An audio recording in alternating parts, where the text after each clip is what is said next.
রাত তখন প্রায় 1টা ছুঁই ছুঁই। গ্রামের মানুষ ঘুমিয়ে, বাতাসও যেন থম মরে আছে। রাহাত শহর থেকে ফেরার পথে অন্ধকারের মধ্যে সেই পুরনো বাঁশঝাড় দিয়ে একা হাঁটছিল। সে জানত এই রাস্তা নিয়ে অনেক গল্প আছে। কেউ নাকি রাতে ছায়া দেখে, কেউ নিজের নামের ডাক শোনে। তবুও অন্য কোনো পথ নেই, এই পথ ধরতেই হয়।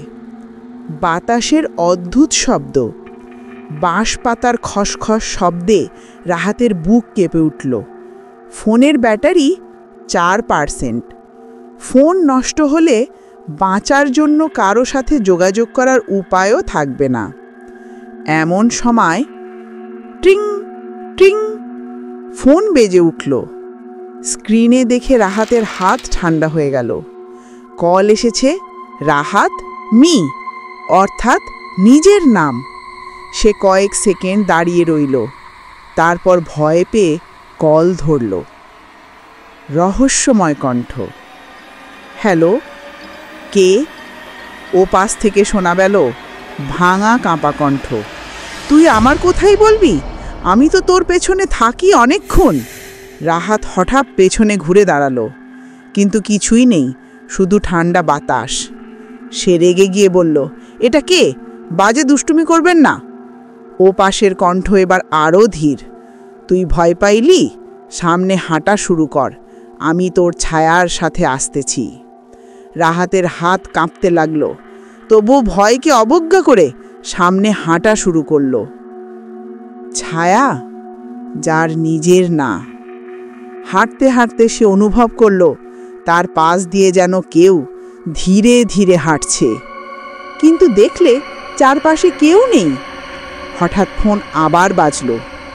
এইবার স্ক্রিনে কলারের নাম ছায়া। সে কাঁপতে কাঁপতে রিসিভ করল। তুই দৌড়াস না, আমি তোকে আজ নিতে আসছি। রাহাতের গলা শুকিয়ে গেল। সে তাড়াতাড়ি সামনে দৌড়াতে শুরু করল। দৌড়াতে দৌড়াতে হঠাৎ তার চোখ নিচে পড়ল। তার নিজের ছায়া নেই। চাঁদের আলো স্পষ্ট, কিন্তু তার কোনো ছায়া নেই। তার বুক বরফ হয়ে গেল।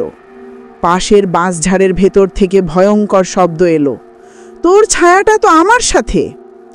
বাঁশঝাড়ের ভেতরে দৌড়াতে দৌড়াতে হঠাৎ রাহাতের পা পিছলে সে বাঁশঝাড়ের ভেতরে ঢুকে পড়ল। অন্ধকার এত বেশি যে হাতের আঙুলও দেখা যাচ্ছিল না। হঠাৎ পিছন থেকে কেউ যেন তার কাঁধে হাত রাখল। শীতল, বরফ ঠান্ডা হাত। রাহাত চিৎকার করে সামনে তাকালো। সেখানে দাঁড়িয়ে আছে একটি মানুষের আকৃতির ছায়া। চোখ নেই, নাক নেই, মুখ নেই, কিন্তু মুখের জায়গায় কালো গহ্বরের মতো একটি বিশাল ফাঁকা স্থান। ছায়াটা ফিসফিস করে বলল, আমি তোরই ছায়া। তুই তোকে ফেলে চলে আয় নাই, আমিও এখন তোর সাথে যাব। রাহাত কাঁপতে কাঁপতে পিছিয়ে পড়ল। ছায়াটা আরও কথা বলল, মানুষ ছায়াকে ফেলে যায় না, কিন্তু তুই ফেলে গেছিস। শেষ ফোন কল। হঠাৎ রাহাতের ফোন আবার বাজল। ব্যাটারি ইতিমধ্যে 1%। স্ক্রিনে এবার একটি নাম, মা। রাহাত তাড়াতাড়ি রিসিভ করল। ওপাশে তার মায়ের কণ্ঠ, বাবা কোথায় তুই? বাড়ি আসতে কতক্ষণ হইব?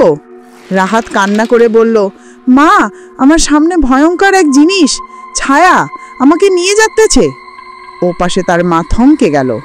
একটু পর শোনা গেল এক ভয়ঙ্কর, অচেনা, গর্জন মাখা কণ্ঠ, মা না, আমি তোর ছায়া। ফোনটা নিজে নিজে স্পিকারে চলে গেল। চারপাশে নীরবতা। ফোনে শুধু সেই ভয়ঙ্কর ছায়ার নিঃশ্বাস।